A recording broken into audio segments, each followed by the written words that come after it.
This will be Ja versus Zion, the number 1 pick, versus the number 2 pick.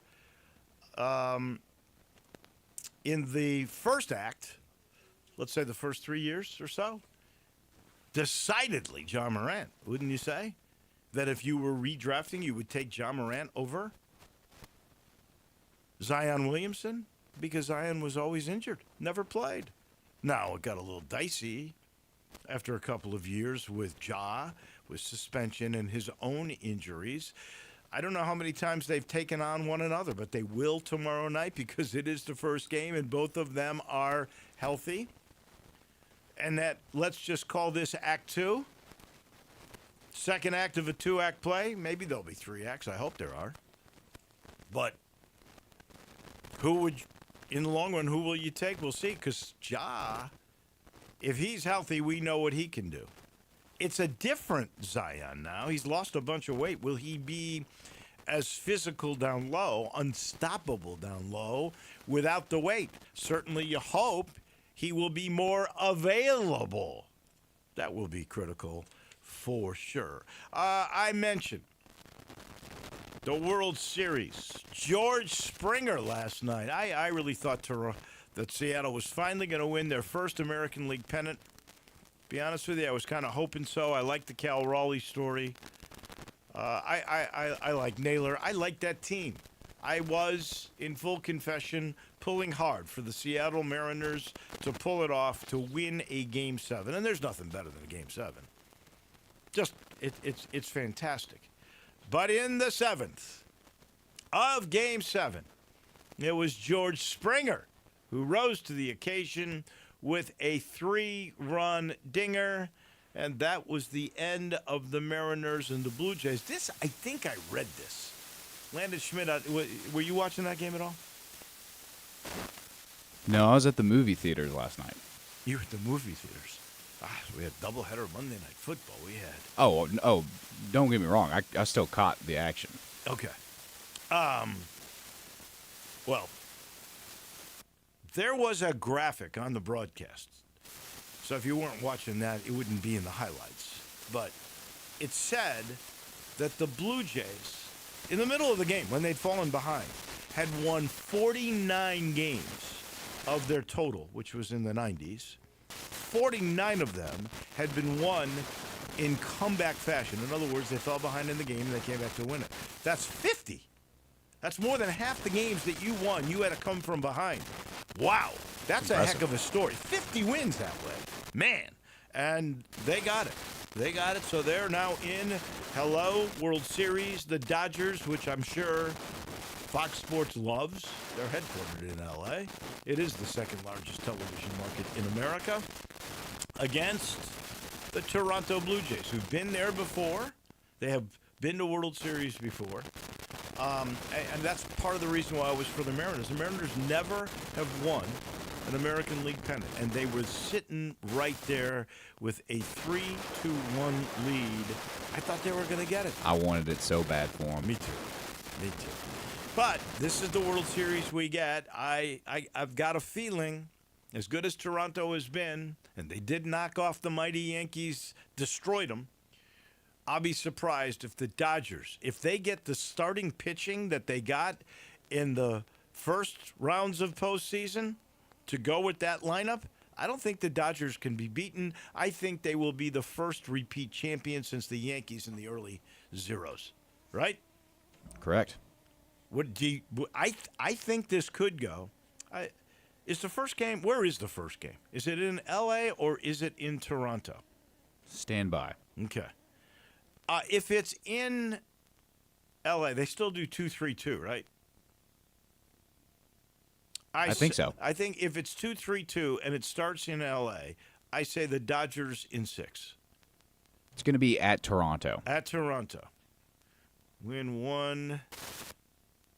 Could be the Dodgers in 5 if it's in Toronto. I say the Dodgers in 5. Your thoughts? Oh, I think it will be the Dodgers, but I think it's going to be a competitive one, especially if the Blue Jays continue to do what they've been doing and bringing their bats and scoring a lot of runs. But this pitching for the Dodgers and this bullpen is scary. No doubt. Okay.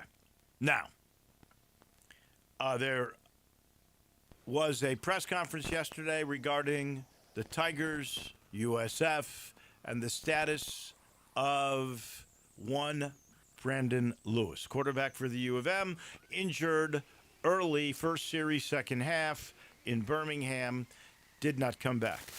Was in a boot and crutches at the end of the game. That's pretty standard procedure.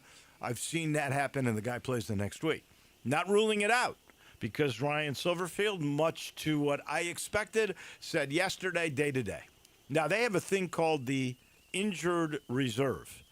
There apparently is no penalty if you say a guy is available and he's hurt and he's not going to play, but you say he's available, there's no penalty for saying that. So I don't even understand the purpose of the IR. But the commissioner, and rightfully so, Tim Pernetti said, look, what we want is more transparency. We're going to do this thing where you're going to let people know if a guy's playing or not playing in a game. And originally it was supposed to be on Friday, and Ryan Silverfield heads up this committee, and he personally told me he wanted it on Friday. The other coaches voted it down. I thought originally it was supposed to be 3 hours before the game on Saturday. It is now officially 2 hours before the game on Saturday. I'm not sure how valid these things are anyway. But we're not going to know until 9 o'clock Saturday morning, Memphis time, if Brandon Lewis is going to play. That's the bottom line. And I don't blame Ryan Silverfield. Alex Golish, the USF coach, he played games with Brown, the USF quarterback, a year ago. Kept him available, and the guy was in a cast. It was either a walking boot or a cast in the end zone before the game. It was wild. So Golish plays games. That's part of the reason why they came up with this injured reserve, I think. And now Silverfield's going to play the game too. He's going to make Golish prepare for three quarterbacks. Because who knows? Ryan Silverfield purposely told the media yesterday, it could be Brendan Lewis. It could be A.J. Hill, the freshman who played in the game in Birmingham, who was originally the third stringer. Or it could be the guy that was listed as the second stringer going into Birmingham. It could be Arrington Maiden.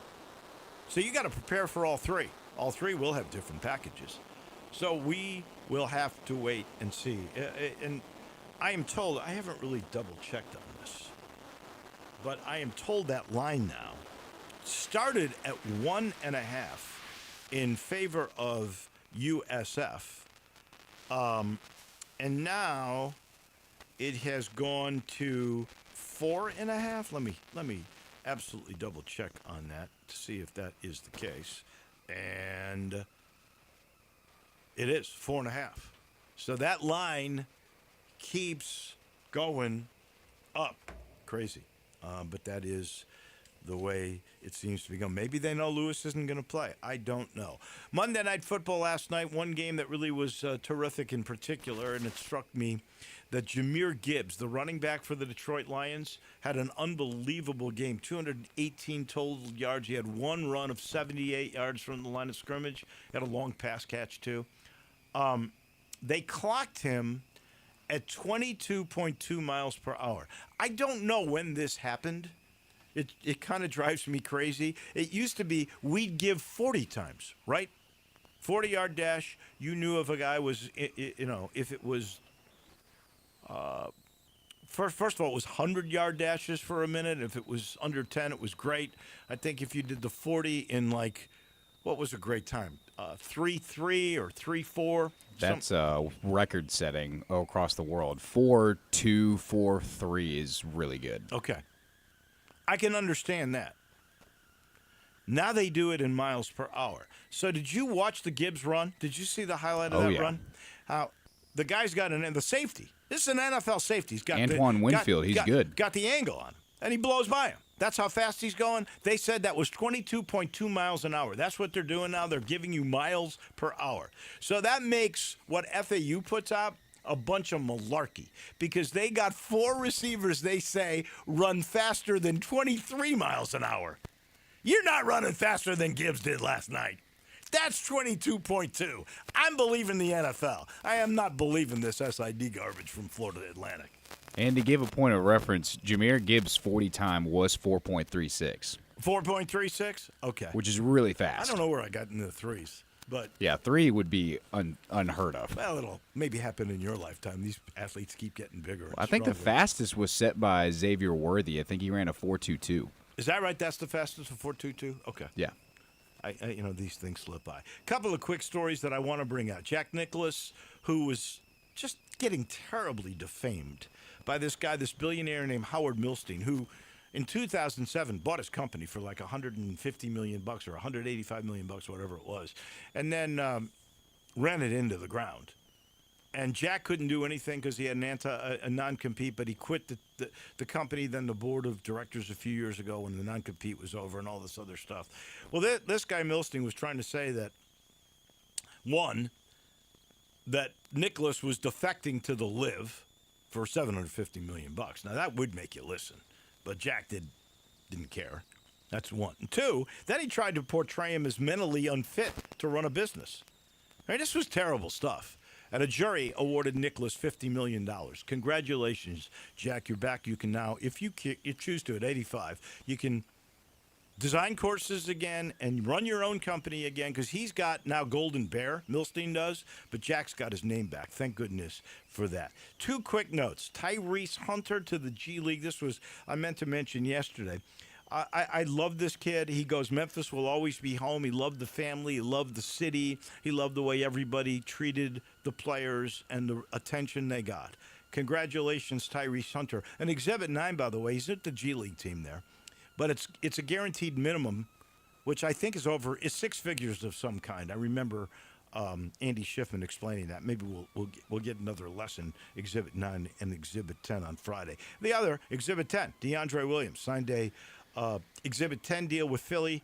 That's with their G League team in Delaware, but it's non-guaranteed money. We'll get the differential. But both of them with shots with the G League. Good luck to both those guys. Two of my favorite recent Memphis Tigers. So there we go. We are all caught up to date. We are going to head cross town here in a second to talk with our friend Steve Earhart on the AutoZone Liberty Bowl. As he always does, we talk the business of sport. As I sit here in the Family Leisure Studio, reminding you the world's biggest spa sale in full swing, still going on at least through the end of the month, where you can get a spa, state of the art, for under $3,000. You can get the bigger swim spas up to 30% off. That's like a treadmill, where you're in place and they got the jets going. You can make it harder. Very cool stuff. How about the cold plunges, the newest thing? They're under $5,000. And if you get floor models on any of those things during this world's biggest spa sale, the prices are even better. All you got to do is get to I-40 and Wooden Road. Tell them we sent you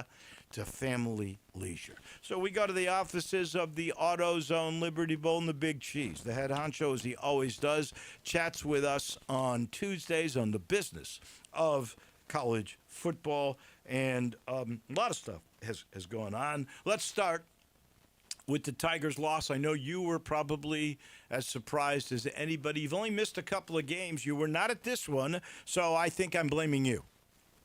Okay. I had to attend a wedding of a close friend, but I did certainly keep track of it. And, yeah, very unfortunate because the Tigers had it all in front of them. But the good news is it's still in front of them. I know they're going to get no slips up from here on in, but, good luck to the Tigers this week. I know that's going to be a tough ball game there on Saturday at 11 o'clock, but, the Tigers need to come through, take care of South Florida, and then they're right back in it. Well, you're right. Here is what they have definitely lost. In this L, well, they lost some polish and some celebratory good feelings, okay? That sort of is gone for a moment. But they lost their margin for error. They can't slip up again. They got to win every game. They got to beat Tulane. They got to beat Navy, and it's got to start on Saturday against South Florida. The schedule has definitely amped up. If you look at their prior schedule, the only team over 500 that they have beaten is Troy. So they've got a lot of proving to do. And it starts on Saturday in a game that can be winnable, although Vegas is going the other way in this game. It started at 1.5. It is now 4.5. What's your theory about what happened in Birmingham? Well, off weeks, oftentimes people say, well, the team's getting healthy and getting ready to go. But sometimes you lose a little focus, and that can be on both coaching staffs and on the players themselves because they're out of the rhythm of a regular work week. And coaches, my experience, they really like to stay on that kind of weekly preparation. In fact, even in bowl games, like when teams come down here to play in the AutoZone Liberty Bowl, which this year our game will be on a Friday afternoon, Friday, January 2nd. So most of the coaches are going to say, let's make sure we keep a regular work week with Monday through Friday there, and in this case, with a Friday game rather than a Saturday game. But that certainly there was some deficits there in whether it was in preparation, whether it was in concentration, whether it was because you can't blame it all on the injury to the quarterback because the Tigers were behind at halftime. In fact, when Lewis went down, they were behind in that game. So but I think. In college football today, and since you talked about that, I mean, there's a great evening out because of the transfer portals and the NIL, and just look at the schools like Indiana and Vanderbilt, both in the top 10. Who would have, if you'd have taken a bet a couple of years ago and say 2 out of the top 10 teams in the country are going to be Indiana and Vanderbilt, you would have said, "Oh man, I'm not taking that bet." But and look what they've got. They've got 2 really good quarterbacks at Indiana, Mendoza, and then Diego Pavia, my favorite player there at Vanderbilt. So, and you've got 2 good quarterbacks, that are playing this weekend, I think. And whoever plays for the Tigers, I think it's going to be a good player. I mean, we've seen that Maiden can play. I hope he gets a chance to play some. Hill is certainly a great young freshman, and if Lewis is healthy and can play again, and then Brown, the quarterback from South Florida, a really terrific runner, as you have said, maybe not the best passer in the world, but he can make plays happen. So, I think it'll be a good matchup there. But you're right, and that goes into the issue. And you probably may be asking about the coaching changes. The same thing with coaching changes. Everybody, it's like, what you did for me last week. It's not just what did you do for me last year. It's what did you do for me last game. So there's so much change going on in college football. What do you attribute that to? Is that because the coaches are making, like Cignetti? This is a great story. Cignetti, when he was at James Madison, and that was just 3 years ago, right? Because this is his second year at Indiana. He was making $600,000. What is he making? 11.6 now? Yeah, it's amazing, and he's won some good close games. But look, he's basically done it for a year and a half. And now he's one of the highest, if not the highest paid player in coaching, came from a lower division of football. So, I mean, talk about, what did you do for me yesterday? It's really unbelievable. And a coach like James Franklin, who's been doing it for years, bam, he's gone after a three-game losing streak. So I attribute it a lot, David, to now on the money and players moving. The old days of college football, of course, I'm an old guy, but, when a player would come for 3 and 4, if not in some cases 5 years. Remember, when Nebraska used to rule the world, some of your listeners may remember this, but when Nebraska was winning national championships, most of their players were 50-year players. They bring them in and coach them up and have them gain weight and strength and experience. And, man, they would beat you with a bunch of 4th and 5th-year seniors. Now it's who can bring in immediate impact, whether it's a Diego Pavia coming out of nowhere or it's a player like, look at some of these transfer quarterbacks. Almost half of the quarterbacks in the country are transfer quarterbacks, and the guys that are playing in the pros, the Bo Nixes of the world or the Penixes, or look at the top quarterbacks this year, a Mateer and all these guys, they're all transfers. So Dylan Gabriel, that's why 3 there's so schools, much, right? Yeah. Exactly. So, and then there's the pressure from the contributors. Most schools now, including the University of Memphis, they have to look to contributors to fund a lot of what they're doing, whether it's in NIL or it's in improvements, and the contributors want action immediately. I can't imagine what might happen to Texas Tech. They played in the AutoZone Liberty Bowl last year. Great people down there. They've got the chairman of their board is a guy named Cody Campbell. Good guy, sold his business for billions. So he told Texas Tech, whatever you need. So they pay $1 million to get the female softball pitcher. They go to the national championship with her.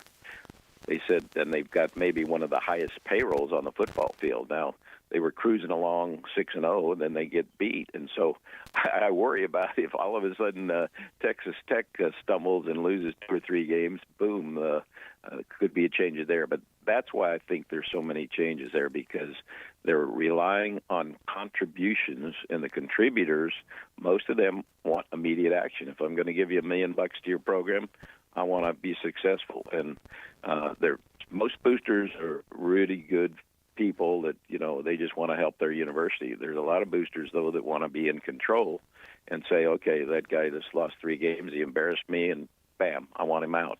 So I attribute that to the changes in the middle of the season, and then everybody is hustling to see who can we hire. I kind of think that James Franklin will be hired here in the next few weeks. And one reason why, some of these other schools may be getting ready to change, because they may be ready to say, hey, let's get one of these coaches hired. Here's a nugget I'm not going to attribute to anybody, but I'm going to predict James Franklin ends up here at a job, and maybe Virginia Tech here in the next few weeks. That's where I was going. I was going to ask you if it's Virginia Tech. I find it curious that he would go there if he had other options. I guess that would be a better place to go than, say, Wisconsin. It looks like I don't understand what's happened to Luke Fickell. The guy was great at Cincinnati. I'm just shocked what's happened at Wisconsin with him. The thing about college, and remember, it's a business. Most businesses, and again, a lot of your listeners, you build a successful business. You can be successful. That doesn't mean you have to beat one other guy into the ground. But in college football, a winner means that there's a loser on the other side. So the system is geared to be that half of the coaches every week, they're a loser.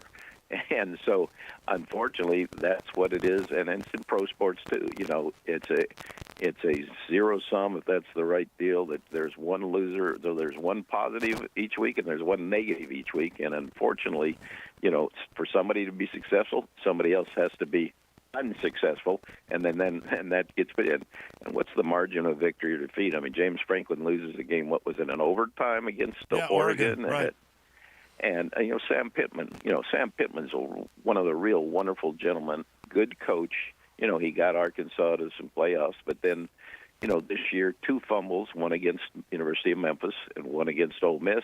Or he's still coaching. Yeah, so no doubt. That's what I say. It's unfortunate that there has to be a loser every week in football. I always say trace the money, and I think you nailed it a little bit earlier. When schools and their boosters say we're all in, and they put up the money, and which is huge sums of money, NIL money now for players, right? And half the people are giving it that don't want to because they don't believe in this new philosophy, even though free labor was, not a fair thing probably for a long time. But they're all in. And then if you don't get results after you've given all in, now you feel like this guy isn't doing the job. And that's the shift. Last thing, very quickly, you attended the funeral of Assistant Commissioner Mark Womack, who'd been with the SEC almost 50 years, I guess, something like crazy. He was fairly young, only 70 years old. He passed away. I know you went to his funeral. Some thoughts about Mark Womack? Yeah, and a lot of your listeners, he was one of the guys that had given his entire life. He graduated from Alabama in 1978, went right to work out of college for the SEC, and the SEC's had, 8 commissioners in their history, and Mark Womack worked for 5 of them and was interim commissioner 2 different occasions. So he gave his life to the SEC and to college football overall. He was a highly respected guy. He was here at the AutoZone Liberty Bowl just last December, and saw him here earlier this spring at our Bowl Association meetings. A great tribute that every bowl executive and athletic director in the SEC was down there for his life celebration. Really a wonderful guy. And those of you, I know there's a lot of folks that knew him. I know Becky Dinstall, who was our chairman of the AutoZone Liberty Bowl, an Alabama girl, was asking about him. So again, what a great life and a service to college football. But David, before we go, you've had maybe over the years one of the most accurate prognostications of who's going to play in the AutoZone Liberty Bowl. So Every week we publish all the big shots from ESPN, CBS, Sports Illustrated, USA Today, and the Dave Voloshin pick of All right. and what should Here- we attribute it to the to your network, or put your name on it? Maybe we Okay. better put your. I know I had Mississippi State TCU, and I'm swapping. TCU is going to be, unfortunately, placed above this game at this point, the way they're playing. All right, All that's right, what you're saying. so let me give you who I think it'll be. Mississippi State, Okay. they need 2 more wins. I'm not sure they're going to get them. So I have to switch. A team also shaky, a coach on very shaky ground, but there's 3 wins they need and 3 wins they can get, and that is Auburn. I think Auburn will be the SEC rep, and Kansas on the other side is going to slide in. They got K-State this week. They've got easy games. They got 3 wins easily. So my prediction is Auburn and Kansas. Okay, well, wow, that's a switch, because I was just going to say that ESPN has come out this week with your selection from last week, Mississippi State versus TCU, and then we've got there's CBS Sports has got LSU versus Houston. Houston coming strong out of the Big 12. Here's one, and I don't know whether this would be what we would actually want, but who knows with a new coach. Athlon Sports has Florida versus Cincinnati, and then we've got 2 more, Missouri versus Cincinnati, Sports Illustrated and College Football News, and then here Saturday Down South has got your pick, Auburn versus Houston. USA Today has LSU versus Cincinnati, and here's one that another ESPN prognosticator has Auburn versus Iowa State. Now, I don't think, we've had Iowa State a couple of times over the last 6 years. In fact, they played the University of Memphis we remember both of those twice. times.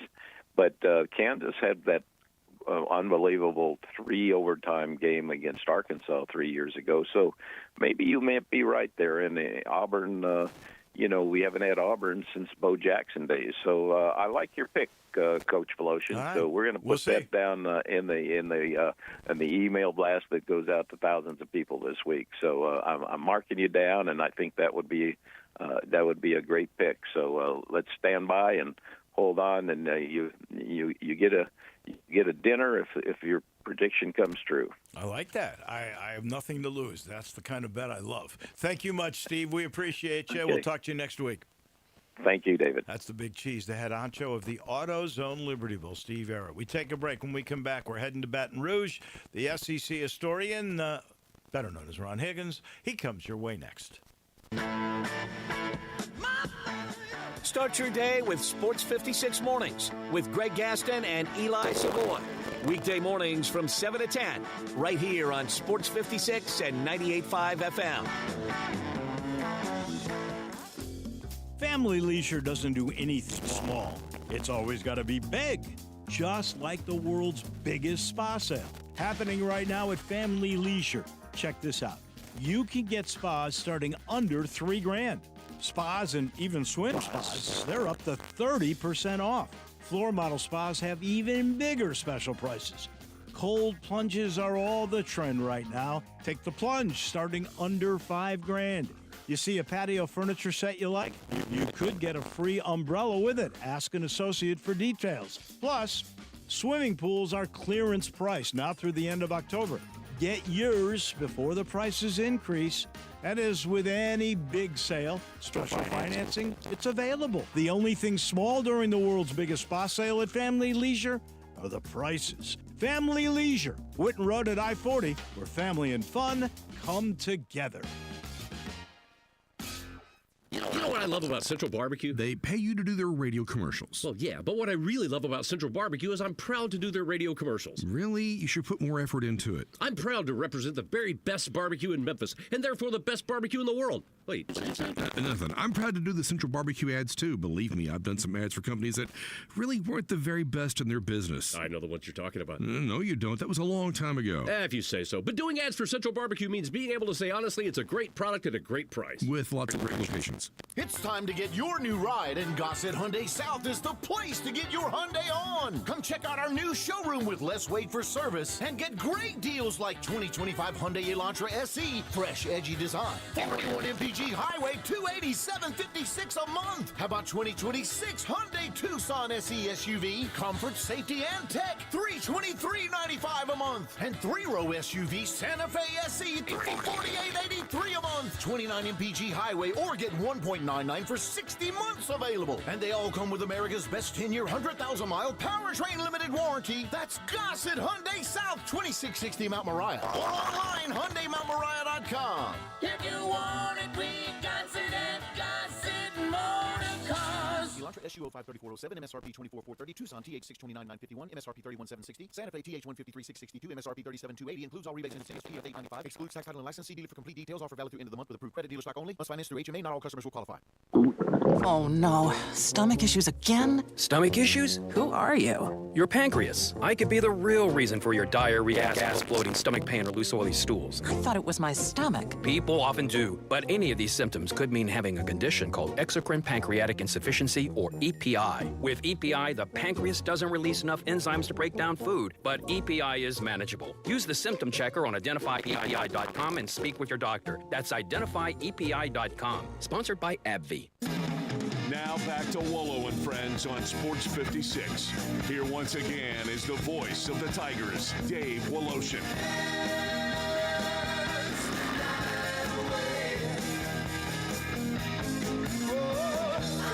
Welcome back in. We head to Baton Rouge. We talk SEC with our SEC historian. That would be Ron Higgins. Let's start with this because, you know, you go back. People may not realize your dad was an SID at LSU, so you've gone back to the early days of the conference.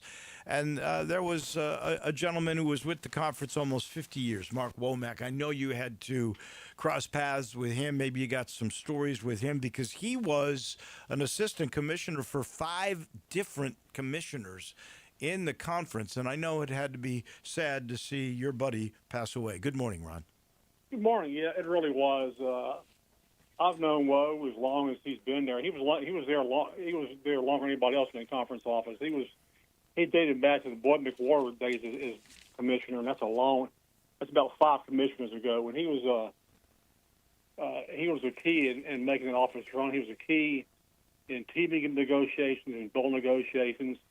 The best story I have with Woe is when CBS when the SEC decided to move the championship game from Birmingham to Atlanta, I had 2 really good sources, one exceptionally good source, and I broke the story.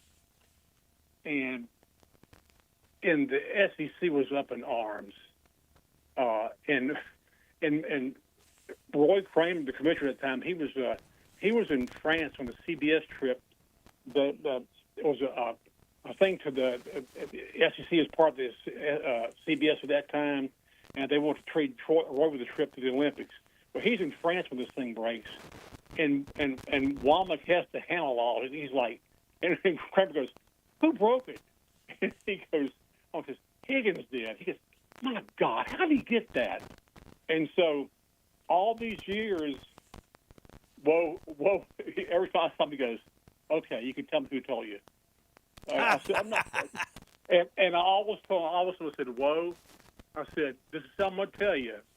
I said, "When we're standing at this guy's funeral, I'm gonna stand next to you, kind of whisper in your ear, and say, it was him." That's how I'm gonna do. Did you do that? No, because the guy hadn't died yet. And we always laughed about that. But he was such a good guy, and he was such a behind the scenes guy who handled a lot of bowl negotiations in the conference. I think he was the guy who came up with the concept of having the bowl pick the top 3 teams they want in their bowl, and then the teams in the league would pick their top 3 choices. And he was kind of mix and match for everybody. I remember that. Was one. Yeah, and he did that. He was in charge of the thankless task of football scheduling and all the computer stuff, and he did that too. Why did he not? Because I know his name was always offered up when there was a new commissioner. Why did he never? Did he not aspire? Or why did he never get that position? I don't know. And maybe they always felt they want somebody who's like more a politician or more well-rounded. But I think Wolo was really well-rounded. And I'm sure, listen, I'm pretty sure he had offers to be athletic directors at different places. But he loved that league. He loved that league. He loved that league office. He loved the people he worked with. And again, it was just this was a really, really tough loss to be felt for a long time around the league and in that office, because a lot of times when you couldn't get the commissioner, you went to Womack, who got the commissioner. No matter who the commissioner was, whether it was Sankey or Mike Slive or Roy Kramer, Harvey Schiller, McWhorter, you usually went through Wolo to get to him. And he was so trusted by all the people he worked with. This is a tough loss. I've never asked you this because you've covered these guys, all of them pretty much. Who do you think was the most effective one? Now, I know sometimes it's all about timing and things are different at certain eras that you've got to have the right leader in. Kramer could be said for that. Slive certainly could be said for that. I think Slive passed it to Sankey in about as good a position as you could possibly be in. Who do you think has been the most effective SEC commissioner in all these times? I say Mike Slive. He was the ultimate. First of all, he was the most qualified person ever to work as a commissioner at SEC because of his background. He had a background as an athletic director, I think as a coach, and of course a lawyer and a litigator, which you need in the SEC. He started the law firm that SEC schools, but NCAA schools would hire when they were under investigation. They called the law firm he created.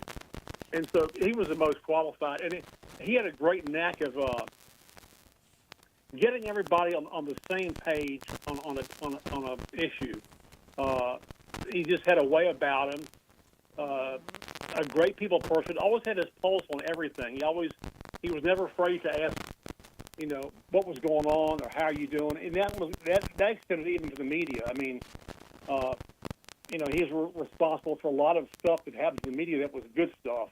And a lot of it he asked me about. For the longest time, at the SEC championship football game, the media wasn't allowed in the dressing room.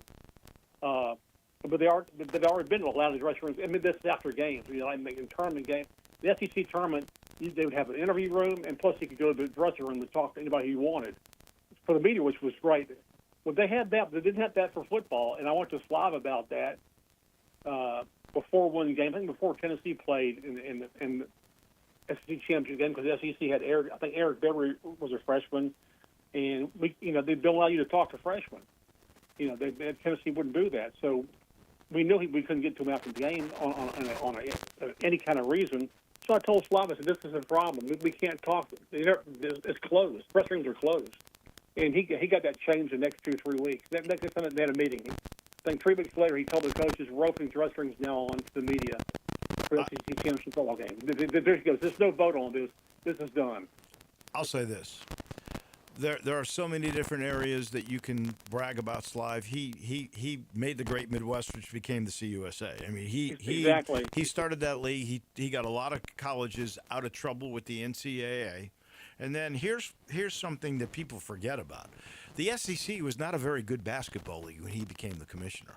He had a meeting with every one of those athletic directors and basketball coaches, demanded that they up their non-conference schedule and to give that sport more emphasis, finances, and visibility. And look what happened last year. That should all be attributed to Mike Slive. To me, Mike Slive is the greatest commissioner in the history of college sports. Really. I have no doubt about that. I mean, basically, he called everybody together in Destin, basketball coach, and he says, all y'all need to quit bitching about how we're not getting enough teams in the tournament. You know why? Because y'all don't play anybody. Okay? He goes, and making this clear, you have to play somebody. But make it also clear, you have to beat some of those people, okay? But first you got to play them. And they all listened, and it made sense. He was he basically a long time ago. I mean, some SEC football teams do this. Some of them would play a Power 4 school. I mean, at the beginning of the year. I mean, Tennessee for the longest time they play UCLA. It goes back in the 70s. But other schools shied away from that. And he told everybody in this league, we're making it mandatory. This is God. I mean, a long time ago. He goes, make it mandatory that you really need to schedule a Power 5 conference school as one of your non-conference games, whether it's neutral or you get a home and away, but you need to do it. At least you have to have at least one game. I mean, for some schools that wasn't natural because some schools like say Florida already had Miami, or they had Florida State, or South Carolina already had Clemson.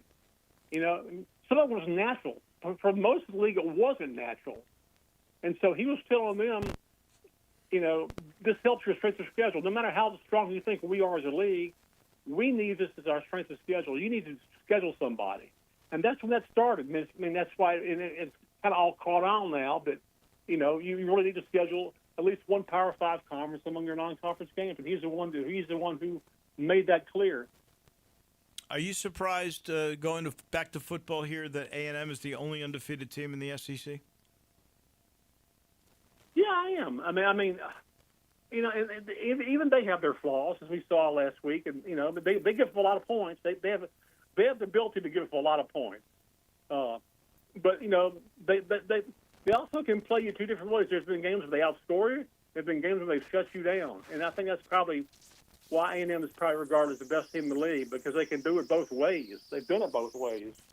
Of course, they come into Baton Rouge this week, and I just don't see any way LSU can beat them. But LSU's continues their offensive struggles. It wasn't a shock that what happened at Vanderbilt last week. You have a plan to stop Pavia. When your defense doesn't follow a plan, it's going to happen. And then your offense is still, to me, the biggest thing that Brian Kelly needs to do is he needs to either call the plays himself, or make a change in the offensive coordinator, because it's killing them. It's really killing them. I mean, that's not helping them. But everybody around this league probably has something wrong with them. A little flaw that probably holds them back. I mean, Ole Miss got another scoring match last week with Georgia and lost, and they still don't have a defense that can step up at the right times to stop really, really good teams. But again, they may be there in the end. Tennessee is Tennessee. Again, their defense isn't as good as it was. No. Alabama. There's 6-1 teams: Alabama, Ole Miss, Georgia, Oklahoma, Missouri, and Vandy. If you look at Vandy's schedule, they got Missouri, Texas, Auburn, Kentucky, Tennessee. They may end up being the best of those 6 teams. It's absolutely berserko, and we'll talk more about that next week. Cool. All right, Wolo. Thank you. We appreciate you. That's our SEC historian. That is Ron Higgins. He's brought to you by Ken Garland Custom Home Builders. Somebody who's looking to build. Maybe they've got land. They've had it in their family, not sure how to utilize that land. Ken knows. He's got 3 generations now. Ken Sr. passed on. Ken Jr.'s been running the company for a long time. Hello, William. He's now in the business, learning it just like his father did. And I will tell you, all 3 of those generations, they are really good at what they do. They see little details, they see big picture, and they got the one theme that goes a long way. They're with you the whole way. When the job is done, 6 months later, something comes up, there's no problem. Ken Garland, Garland will be there to make sure that everything gets worked out to your satisfaction. Not just building homes, renovation with innovation. You love your older home, but you want modern amenities. You want the new theater rooms. You want the island in the kitchen and the California closets. These guys know how to make an older home with the lot you love into a modern palace. Just go to the website, Ken Garland Custom Home Builders. When it's time to build or to renovate, there's only one place to go. That's Ken Garland. Back in a minute, Jonah Dillon on the Tigers' Birmingham trip and what we got coming up on Saturday. The beat writer from the Commercial Appeal for Football is on his way. Not only can you listen to your favorite shows on Sports 56, you can also watch video of the shows live on Twitter and YouTube. Watch and listen every day at Sports 56 WHBQ. Hey, this is Erin with Millington Weight Loss and Wellness. Are you struggling with your weight loss journey? At Millington Weight Loss and Wellness, we have our new Evolve X treatments that melts the fat, tightens the skin, and works the muscles all in the same treatment. And it's on a summer blast sale for $100. That's a $300 savings. We also have our GLP-1 semaglutide and trizepatide, NAD+, ProTrim Plus, and B12 lipo injections. Millington Weight Loss and Wellness is located off of Highway 51 in Millington, behind Pop's Barbecue. You can also find us on Facebook and Instagram. Call us at 901-436-0272. We look forward to helping you with your weight loss journey.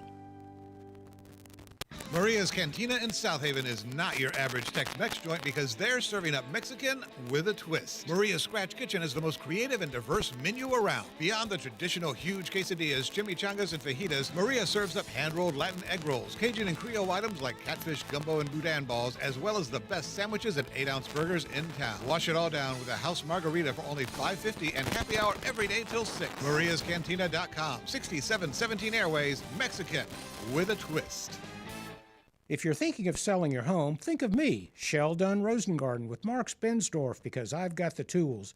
No, I can't fix anything around the house. Heck, I never even finished my shoe shine kit in high school shop. And if you play golf with me, you'll see why I'm known as the worst golfer in town. And they call me Mr. Three-Putt or Sheldon the Shank. But I have all the tools to get your home sold.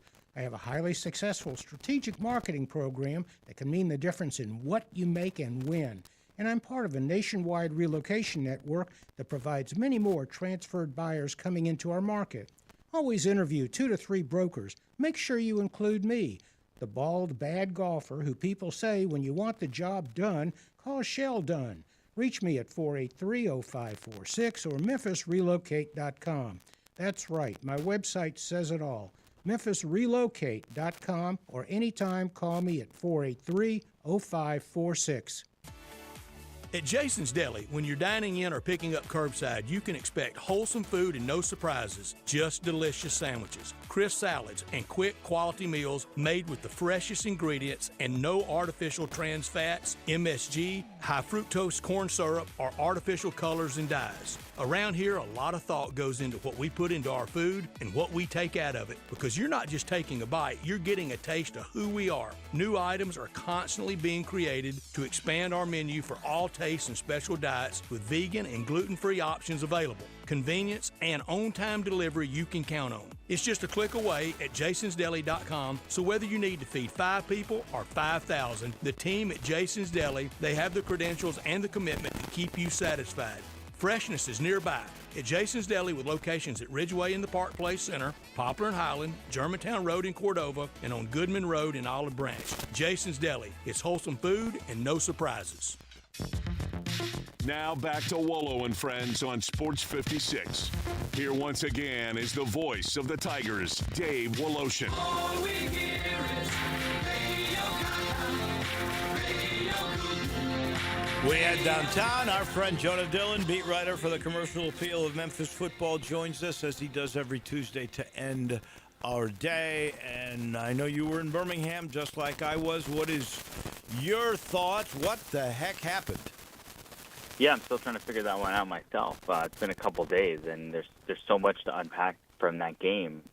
Even at halftime, I mean, you came over to the press box and sat next to me at halftime, and I thought, okay, Memphis is down and things haven't looked great, but we've seen this team turn it around so many times and make halftime adjustments really effectively. Memphis is one of the best second half teams in the country coming to that game. Yeah. And then it just didn't happen. I mean, the second half ultimately went similar to the first half. They have the chance at the end with the comeback, and it falls short. But even if, let's be honest, even if Memphis had scored there at the end of the game, they still did not play well and deserved to lose the game. So I think UAB, ultimately they win by a touchdown. They were the better team, which is shocking given what we thought before the game and the way that it played out.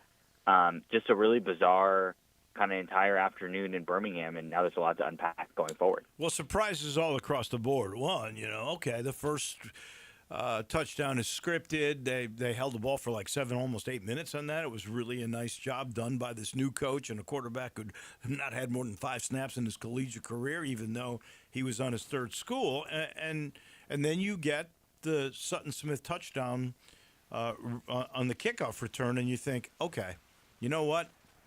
That's it for that, right?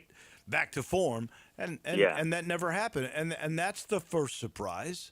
The defense was so porous. And then the second is when Lewis goes down, first series, second half, that it's A.J. Hill, the prized freshman, highest recruited player the Tigers ever had in football from high school. He comes in, and instead of Arrington Maiden, who'd been the guy that came in Arkansas, who'd been listed as the second stringer. Yeah, I mean, like you said, there's a lot there. I think with the quarterback stuff, definitely was surprising because we had seen Arrington Maiden operate as the backup quarterback, obviously in kind of spot duty throughout the season so far. And we talked about this before the season. Arrington Maiden, in terms of his play style, is closer to Brendan Lewis than A.J. Hill is. You saw that. I think obviously a lot of fans, they haven't seen A.J. Hill play before, so you obviously got to see it, and you got to see the type of player that he is. He's not a mobile-type quarterback. He's not a dual-threat quarterback the way that Brendan Lewis is, and even the way that Arrington Maiden is to more of an extent. And so that totally changes the offensive philosophy. And I know that obviously they prepare for the game, and they knew that if that situation happened, they were going to go with A.J. Hill. So obviously Tim Cramsey and Ryan Silverfield, the rest of that staff, had a plan for how they were going to operate if A.J. Hill was in the game. But at the same time, it's very difficult to change your entire kind of offensive philosophy drive to drive, which is what they had to do once A.J. Hill came in, because suddenly all the run option stuff and the quarterback run and all those things go out the window, and you're talking about a typical pocket passer. I thought A.J. Hill, there were some plays he made where you saw the potential, that throw to Cortez Braham where he kind of evaded a sack, slipped, backed up, and then got back in the position and made really an amazing throw to pick up a third down. You saw it there. Obviously, the interception wasn't great, but there were definitely encouraging signs from him. I just think that the fact that he comes in the game down by 10 points and then Memphis has to change what they're doing offensively, there was a lot kind of working against him in that second half. I think the biggest problem, though, you can say anything you want to about offense and quarterbacks, and that's fair. But this defense didn't make the normal adjustments they usually do at the half, and they'd only surrendered 20 points the whole year in the second half, and they just did not in this game. Yeah, I mean, look, you've got to give a lot of credit to not only Alex Mortensen, UAB's interim coach, for the way that he, game planned and coached that game. It was phenomenal. But, man, Ryder Burton, look, I know he had never started a game before, and he's UAB's backup quarterback, and so you're not expecting a lot. But, man, some of those throws that he made, guys were in the right position, and he just made plays. And obviously we didn't expect that coming in. You don't expect a backup quarterback for a team that loses most of its games to play at that level, but he really did. Look, Brian Silverfield talked about it both right after the game and yesterday in his press conference, a lot of missed tackles and a lot of guys not being in the right spots. So even with that performance from Ryder Burton, UAB's ability to run the ball, Memphis has been good against the run, and they were not able to stop them. That's the way that UAB kind of controlled the game, especially in the first half with the time of possession stuff, is they ran the ball effectively, and they stayed on the field. They kept Memphis' defense on the field for a lot of that game and dominated time of possession in a way that we have not seen that team do at all. So it was really interesting to see the way they played kind of against type and executed at a really high level. So now, and you can't blame Ryan Silverfield, he's going to play coy, especially with Alex Golish, who's been known to do that in the past, the USF coach. So now you've got Lewis day-to-day. I think we all would have guessed that would have been the case. That's what Ryan Silverfield would have announced yesterday. But he left it open for three different quarterbacks. Make Alex Golish prepare for three, because he said, could be Lewis, could be A.J. Hill again, and let's not forget Arrington Maiden, who was listed as the second-string quarterback. Could we see all three in this game? Well, he told me he would play three quarterbacks. He said maybe I'll play three, and then actually at his radio show last night, he expanded that and said that he would play 4 or 5. They've got a couple walk-on. I didn't know they had more than that. Yeah, a couple walk-on quarterbacks at the end of the roster who might want to get ready for whatever they're planning to do. I don't know if you saw the Louisville against Miami game on Friday night. Louisville had to play with 3 quarterbacks on the field. So maybe he's been watching Jeff Brom's film. But it's funny because last season when Memphis played against USF, if you remember, it was kind of the opposite, where Byron Brown, USF's quarterback, was injured, and Alex Golish was playing coy about it. He was saying, I don't know, maybe he's going to play, maybe he's not. Byron Brown ended up being out for basically the entire season. So obviously he was never going to play in that game. It's really interesting because, like we were talking about before, Memphis's offense has to change based on who the quarterback is, especially if it's A.J. Hill. Like, this approach has to be totally different. I know that, look, they have a lot of talent, and obviously the running game is going to be a big part of it regardless of who's playing quarterback. But the way that you game plan and have your whole idea of what you want to do is going to change significantly based on who's playing quarterback. So I'm guessing that they have a pretty good idea, or at least they will, in the days leading up to the game, to be able to game plan for it. But obviously, like you said, he wants Alex Golesh to be thinking about as many things as possible. Like I said, there are walk-on quarterbacks at the back of the roster. Maybe he's looking them up and finding their high school film right now. Well, whoever that quarterback ends up being better pass the ball a little bit, because this team's going to be hard to run on. If you look at their lines, so the front six, because they play a nickel and 2 linebackers and 4 down defensive linemen. One is a hybrid kind of end and linebacker. They're all grad students. Every one of them have played at least 5 years now, or been in a program, because the majority are P4 transfers. Have had that kind of experience. The offensive line is the same way. 5 different grad students, 4 that have transferred from Power 4 schools. You look at those lines, they are big, they are strong, they've invested their NIL money in the trenches. Yeah, and like you look at this team, and that was kind of the issue the past couple of years. They always had speed on the outside, and they always had explosiveness, but they weren't really physical enough. Go watch when they played against Florida. Now, I know Florida obviously not had the best season, but that's an SEC-level line, right? And South Florida was dominating them in the trenches. That was the most shocking part of that game. It wasn't that USF won or was competitive. It was that they out-physicaled them, which is the one thing when you have a Group of 5 team playing against an SEC team, you expect the physicality advantage to be on the side of the SEC team, obviously.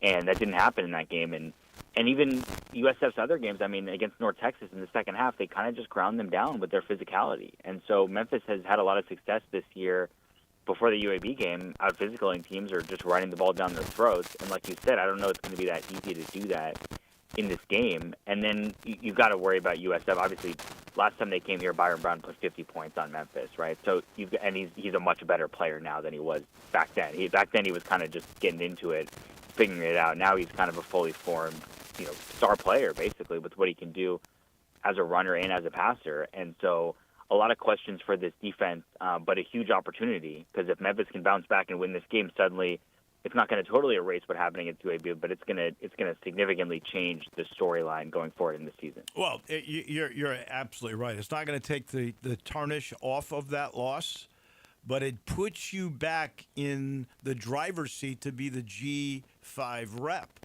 If they lose this, that's the end of it, right? I mean, there's definitely no more margin for error.